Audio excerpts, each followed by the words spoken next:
आता 1 लाख मतांनी येऊ असं होणार नाही. चांगली चुरशीची निवडणूक आपल्याला शहर उत्तरमध्ये बघायला मिळेल. आता शहर मध्यचा जर विचार केला आपण तर शहर मध्यमध्ये पूर्वपारचं म्हणजे शहर मध्ये हा दक्षिणला जोडलेला भाग असतो. त्यावेळेला प्रणिती शिंदे जेव्हा नव्हते तेव्हा आडम मास्तरांना जास्त मते मिळायची. परंतु प्रणिती शिंदे जेव्हा मैदानात उतरल्या 2009 नंतर आणि 2014ला MIM जेव्हा आली तेव्हापासून आडम मास्तरांना म्हणजे डायरेक्ट थेट 40-50 हजाराच्या वरून डायरेक्ट 10-12 हजारावर आले.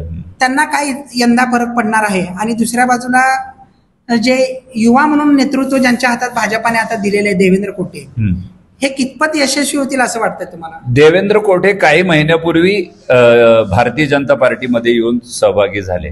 देवेंद्र कोटे वैयक्तिक स्वरूपात शहर उत्तरच्या भागात त्यांचं कार्यक्षेत्र आहे. तिथं त्यांनी निश्चित चांगलं काम केलेलं आहे आणि त्यांचा जनसंपर्क चांगला आहे. कामं करण्याची पद्धत आक्रमक आहे अत्यंत आणि महानगरपालिकेमध्ये चांगलं वर्चस्व असल्यामुळं त्यांच्या फोनला त्यांच्या सांगण्याला महत्व आहे आणि त्यामुळं कामं पटापट झालेली आहेत. हा त्यांचा एक जमेची बाजू आहे. लोकसभेच्या निवडणुकीत त्यांनी उघडपणे प्रखर हिंदुत्वाची भूमिका घेतली आणि इथंच त्यांच्या जीवनाला एक टर्निंग पॉइंट मिळाला असं मला वाटतं. कोठे कुटुंबाचं एक नाही म्हटलं तरी शहर मध्यवर आणि शहर उत्तरवरती एक वलय आहे. तात्या कोठे त्यांचे आजोबा म्हणजे देवेंद्रचे आजोबा आणि महेशरावांचे वडील यांचं एक नाही म्हटलं तरी सुशील कुमार शिंदेच्या माध्यमातून त्यांनी त्या भागामध्ये एक राजकीय वर्चस्व आपलं ठेवलेलं होतं आणि याचा अधिकाधिक फायदा किंवा त्यांच्या मुशीत तयार झालेले हे दोघे जण आहेत. त्यापैकी देवेंद्र हा एक उजवा आहे. देवेंद्र हा तात्यांचा लाडका असं समजलं जातं नातू. आणि मग त्यांनी काय केलं की त्यांनी कूस बदलली. आता अर्थात तात्या असतानाच त्यांनी महेशसाठी म्हणून शिंदेची साथ सोडून भारतीय जनता पार्टी किंवा शिवसेना त्यावेळेला याकडे आपलं वळण घेतलं होतं. हीच बाजू आता देवेंद्र कोठे यांनी पुढे घेत या मतदारसंघात आणि कडवं हिंदुत्ववादी भाषण त्यांनी केलं. देवेंद्र फडणवीसांशी त्यांचा थेट संपर्क आहे. या सगळ्याच्या जबेच्या बाजू आहेत आणि काम करतो असा पूर्व इतिहास आहे. तात्याला मानणारा वर्ग आहे तो शहर मध्यमध्ये आहे. जरी शिंदेना मानणारे काही कार्यकर्ते शिंदे आणि काँग्रेसमध्ये असले तरी कोठे ज्या वेळेला कोठेंच्या कुटुंबाचा ज्या वेळेला प्रश्न येतो त्यावेळेला ही काँग्रेसची मंडळी थोडीशी डळमळीत होतात. ते पूर्वापार तात्यांना मानणारा किंवा असा जो वर्ग आहे तो त्यांच्या बाजूने जातो. अर्थात दुसरी बाजू पण याला आहे की तात्यांचे विरोधक काँग्रेसमधले जे आहेत ते गरज नसताना भाजपमधले आहेत ते आता देवेंद्रच्या विरोधात. देवेंद्र म्हणजे कानामागनं आला आणि पुढे गेला असे काही मानसिकता भाजपच्या जुन्या ज्येष्ठ लोकांमध्ये झाली आणि हे जुना नवा वाद हा सर्वकडे असतो असणं साहजिक आहे. त्यांच्या भावनाही साहजिक आहेत. परंतु आता तरुणांना संधी द्या, नवनेतृत्वाला संधी द्या, निवडून येणाऱ्याला संधी द्या असे पक्षापुढे ज्या वेळेला पेच असतात त्यावेळेला सर्व मिळून घुसळून अगदी युतीत कुणाला जागा ही सोडायची यातनं जागा वाटप हे करत करत हे नाव अंतिम टप्प्यामध्ये आलेलं आहे. आणि आता मला वाटतं तिथलं बंडाचं चित्र जे आहे जे विरोधात गेले होते ते फार कमी झालेलं आहे, शमलेलं आहे भारतीय जनता पार्टीत आणि त्याचा फायदा होईल. एकंदरीत शहर मध्यमध्ये असं स्थिती दिसते मला लोकसभेपासून की तिथं धर्मीय तेढ अधिकाधिक वाढत जाईल आणि तिथं ही निवडणूक गुणवत्तेच्या पेक्षा धर्मवादावरती जाईल असं एकंदरीत चित्र आजवरचं आहे. तुम्ही म्हटल्याप्रमाणे आपले आडम मास्तर यांनी निश्चितपणे आजवर चांगलं काम केलेलं आहे. या मतदारसंघामध्ये जर प्रणिती नसत्या तर आडमच या पुढे आमदार राहिले असते. इतकं चांगलं काम आहे. गोरगरिबांसाठी काम आहे आणि निधर्मी काम आहे. म्हणजे ते मुस्लिमांना तितकेच जवळ वाटतात, मोची समाजाला वाटतात, तेलुगू भाषिकांना वाटतात, ख्रिश्चन समाजाला वाटतात. सर्वत्र त्यांचं काम आहे. पण हा एकच मुद्दा उपयोगी ठरत नाही.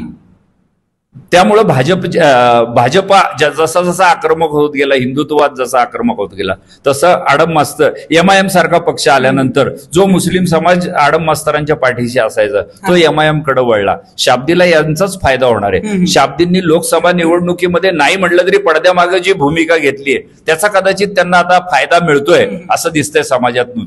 खरोखरच मुस्लिम समाजाने एक गठ्ठा मतदान काँग्रेसला केलेलं आहे मागच्या निवडणुकीमध्ये आणि या वेळेलाही मुस्लिम समाज एक गठ्ठा होऊन जर तो शाब्दींच्या बाजूने उभारला तर शाब्दी 50-60 हजारापर्यंत तर नक्की मतदान जाईल. मागच्या वेळेला जे 38-40 हजारच्या दरम्यान होते ते 50,000. कारण या आपण तरी आकडे हे कमी धरतोय. जर समजा कारण मुस्लिम असं सांगण्यात येतं की मुस्लिम समाजाची मतदारांची संख्या 1 लाखावर आहे.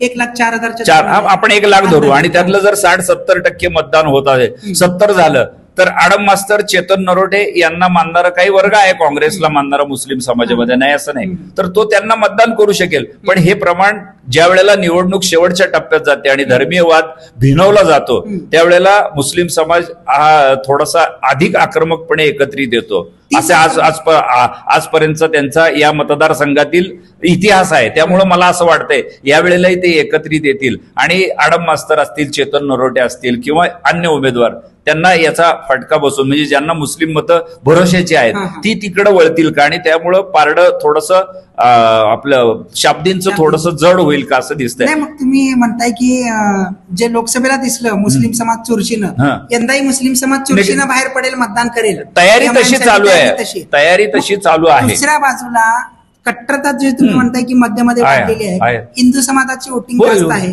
देवेंद्र कोटेसाठी पद्मशाली समाज म्हणा किंवा इतर हिंदुत्ववादी समाज जो आहे कट्टर, ते तेवढ्या चुरशीनं बाहेर पडणार आहेत ना.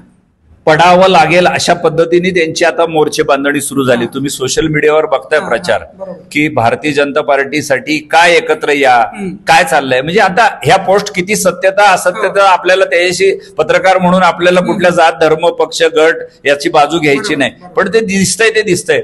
जसं तिकडं हिरवावाद भिनवला जातोय तसा भगवावाद इकडं कसा आहे, ऍक्शनवर रिॲक्शन असते. आणि ही निवडणुकीमध्ये सगळ्या प्रकारची यंत्रणा सगळे पक्ष वापरत असतात. तर ते कोठेंच्या ग्रुपकडून किंवा भाजपाकडून जर तसं भिनवलं जात असेल तर एक संघटितपणा नक्की इकडेही यायला लागलेला आहे आणि येताना दिसतोय. मग आता प्रणिती शिंदे यांचा हा बालेकिल्ला 3 टर्मचा होता, ते आता खासदार झालेत.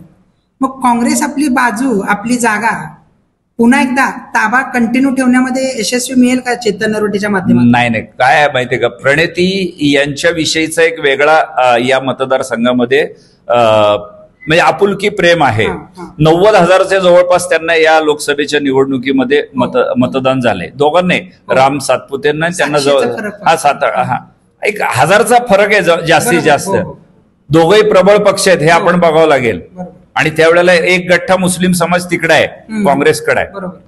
तेलुगू भाषिकांची जी पारंपरिक मतं प्रणितींना पडायची किंवा इतर RSS किंवा संघाला मानणारा वर्ग जो होता, जो प्रणिती काम करते म्हणून एक सवर्ण सवर्णातला एक मतदार होता, तो कुठे ह्या वेळेला मतदान करायला गेला ह्याचा शोध घेतला पाहिजे. आणि तो जर भाजपकडे वळलेला असेल किंवा असे विरोधकांकडे, तर मात्र मग ती निवडणूक काँग्रेसच्या हातनं सुटलेली आहे असं एकंदरीत दिसतंय. आणि प्रणिती जर मैदानात नाही तर विचार करणारा मतदार वेगळा असतो. काँग्रेसचा पारंपरिक किती आहे वर्ग, त्याच्याही पेक्षा प्रणितीला मानणारा, शिंदेना मानणारा मतदार जो होता त्याची भूमिका आता या ठिकाणी महत्वपूर्ण ठरणार. मैदानात नाहीये त्याचा अर्थ काँग्रेसकडून ही जागा सुटण्याचं म्हणजे काँग्रेसला तेवढा लोकांच्या मध्ये आत्मविश्वास किंवा प्रेम राहील असं वाटत नाही. काही जण वैयक्तिक स्वरूपात शिंदे कुटुंबावर, वैयक्तिक स्वरूपात प्रणिती असतील, सुशील कुमार असतील, यांना मतदान करत होते, यांना बघून. मग यासाठीच काही सोलापुरात चर्चाही अशी होती की शहरमध्ये स्वतः शिंदे साहेबांनी लढवायला पाहिजे होती असं पण नाही. आता काय, शिंदेंनी राजकारणातून निवृत्ती जाहीर केली, ते मुलीसाठी म्हणून थोडं प्रचारात. आता बघा की आता 18 दिवस राहिले, अजून सुशील कुमार शिंदे सक्रिय दिसत नाहीत प्रचारात. त्यांचं वय लक्षात घेतलं पाहिजे. ते नाही करणार मला वाटतं. आणि केले तरी एक 2-4 सभा शेवटच्या ह्याच्यात इकडे आणि इकडे ते घेतील नाममात्र पक्षाचा सैनिक म्हणून. परंतु तो जो प्रभाव किंवा ते जे द्वेष, ती जी जिद्द असायची ती आता मला वाटत नाही शिंदे दाखवू शकतील. आणि प्रणितींची द्विधा मनस्थिती अशी झाली की त्यांना ज्यांनी मदत केली लोकसभेच्या वेळेला तेच आता विरोधी गटामध्ये विरोधी ठिकाणातनं लढवत आहेत. स्वकीयांच्या कुणाला सांभाळायचं आणि कुणाला दुखवायचं असा पेच त्यांच्या पुढे राजकीय निर्माण झालाय आणि त्याचा फटका त्यांना बसणार आहे. त्यामुळे त्यांना पुढचा प्रदीर्घ 5 वर्षाचा विचार करून आतापासूनच व्यूहरचना करावी लागणार आहे.